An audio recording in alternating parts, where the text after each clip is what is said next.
It was a hot, humid afternoon in July 2024. At the time, I was 19 years old, staying at my older brother's house for a few days in the small town of Dalton, Georgia.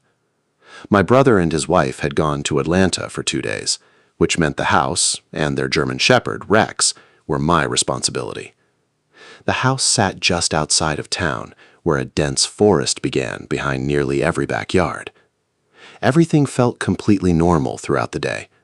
As evening settled in, I clipped Rex's leash on and took him for a walk along the wooden trail behind the house. We had been walking for barely 10 minutes when Rex suddenly stopped. His body went rigid, his ears shot straight up, and without blinking, he fixed his eyes on a single spot deep. Rex let out a low, steady growl. I followed his gaze, but I couldn't see anything between the trees. Then, I heard it. A faint sound, like someone stepping across dry leaves. At first, I figured it was probably a deer. But in the very next moment, a human-shaped figure appeared between two trees for just a single second, then vanished. I called out, "Hello? Is somebody out there?" The only answer was silence. Rex started backing away. It was obvious he wanted to leave. That alone unsettled me. Normally, he would charge toward anything unfamiliar without hesitation. Instead, he was trying to get as far away as possible. I tightened my grip on his leash and headed back toward the house. But the entire walk back, I couldn't shake the feeling that something was keeping pace with us, hidden just inside the tree line. As soon as we got back to the house, I slid the back door shut, then checked the lock a second time. Rex sat down right in front of the glass door, but his eyes never left the woods beyond it. To distract myself, I turned on the TV. Still, my attention kept drifting back outside. About 30 minutes later, I walked into the kitchen to grab a glass of water. From the window, I had a clear view of the backyard. That's when the motion sensor light suddenly switched on. I looked outside. The yard was empty. No one was standing on the grass.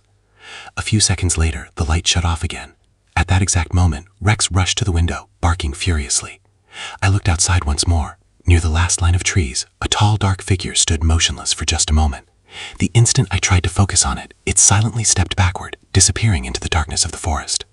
A cold chill ran straight through my body. Immediately went back through the house, checking every door, every window. One more time. Everything was locked. The house was secure. But the uneasy feeling only kept getting stronger. I called my older brother and told him everything that had happened. He was silent for a few seconds.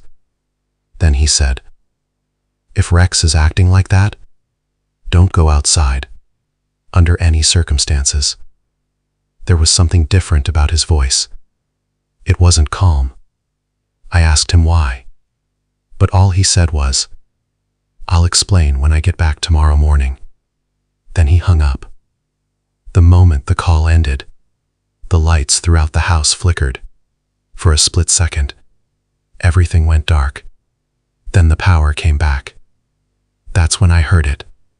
Slow, deliberate footsteps, crunching across the gravel outside. The sound moved from the front of the house, around the side, as if someone was stopping at each window, looking inside. Rex bared his teeth, letting out a deep, continuous growl. I switched off the living room lights, stood perfectly still in the darkness, and held my breath, listening. Slowly, I pulled back the corner of the curtain and looked outside. The front yard was empty, but along the edge of the driveway, fresh boot prints were clearly visible in the wet dirt. They led straight toward the house. There were no tracks leading away. Then, a faint metallic clang echoed from the backyard. I hurried into the kitchen and looked out the window. Rex was barking wildly, his eyes locked on the old wooden shed. Then, Without warning, the shed door slowly creaked open, only a few inches, before gently swinging shut again. There wasn't even a breeze. The air outside was completely still. At that exact moment, my phone vibrated. A text message from an unknown number. It read, "Don't look through the window. I can see you." The moment I finished reading it, my hands started shaking, because only seconds later, the number disappeared from my phone, as if it had never existed at all. A wave of fear shot through my entire body. I looked at my phone again, but the message was gone. The number was gone too. It was as if neither of them had ever existed. I immediately closed every curtain, then switched off the living room lights. A few seconds later, I heard something heavy being dragged across the floor upstairs. My heart started pounding. I knew no one was supposed to be up there. Rex stood at the bottom of the staircase, growling nonstop. But this time, he wouldn't even try to go upstairs. Then, bang! A deafening slam echoed through the house, like someone had just thrown an upstairs door shut with all their strength. At that exact moment, the home security alarm exploded to life. I grabbed my phone and opened the security camera app. Every camera showed the same thing, a completely black screen, no picture, no signal. Then, a slow, low man's laugh drifted down from upstairs, echoing through the entire house. My hands were shaking, but I immediately dialed 911. The dispatcher told me to stay calm, find a secure place inside the house, and wait for the officers to arrive. Then, the laughter upstairs suddenly stopped. The entire house fell silent. So silent, I could hear every breath I took. Keeping Rex close beside me, I slowly backed into the small storage room off the kitchen, then locked the door from the inside. Only a few seconds later, I heard footsteps. Slow, steady. Someone was coming down the stairs. Each step sounded louder than the last. Rex bared his teeth, never taking his eyes off the door. Then, the footsteps stopped, right outside. The next sound was even worse. Someone slowly tried to turn the doorknob. The door was locked, but whoever was standing outside didn't say a single word. It was as if they already knew both of us were hiding inside. I didn't even dare breathe. Whoever was standing outside the door stayed there in complete silence for nearly a full minute. Then, the doorknob stopped moving. A few moments later, I heard slow footsteps walking away. For a second, I thought they had finally left the house. But then, crash! The sound of a large living room window shattering echoed through the entire house. Rex lunged toward the door, barking furiously. At that exact moment, the 911 dispatcher spoke through my phone. "Officers are about 2 minutes away from your location." Hearing those words gave me a small sense of hope, but it disappeared almost instantly. A man's deep voice echoed from somewhere inside the house, calm, almost casual. "I know you're hiding in here somewhere. Come out now, or I'll find you myself." The terrifying part wasn't what he said, it was how calm he sounded while saying it. The man kept moving through the house.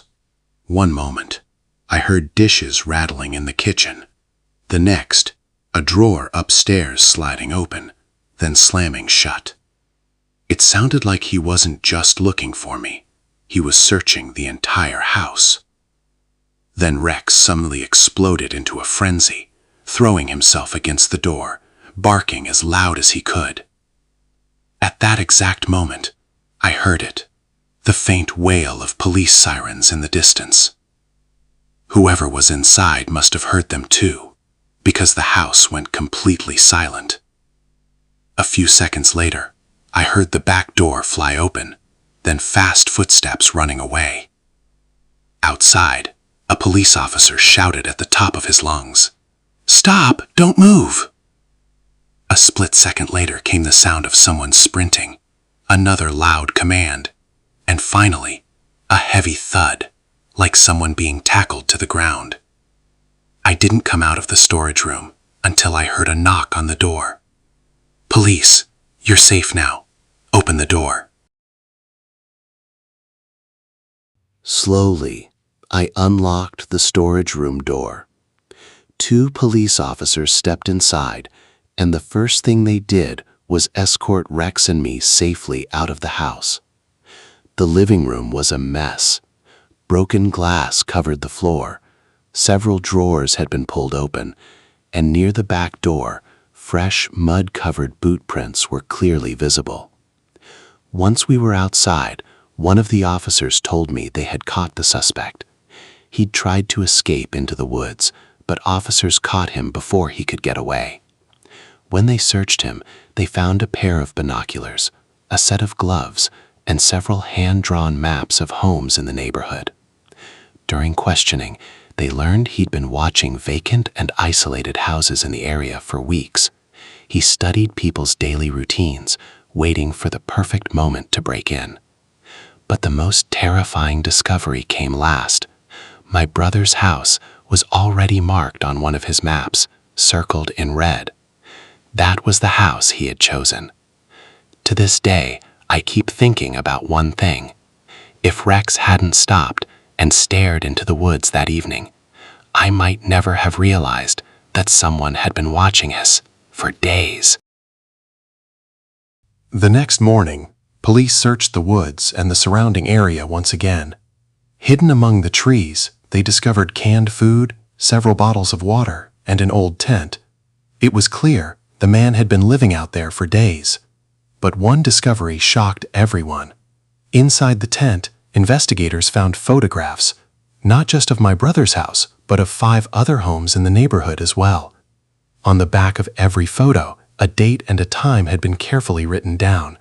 It looked like someone had been documenting each family's daily routine, waiting for the perfect opportunity. The police believed he'd been planning his break-ins long before anyone realized he was watching. Later that evening, my brother and sister-in-law finally came home. Rex refused to leave their side for the rest of the day.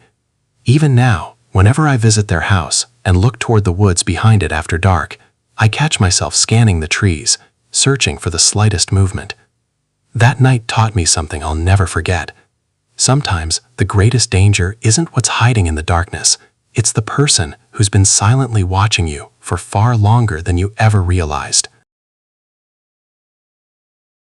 It's been several months since that night, but what happened still hasn't left me.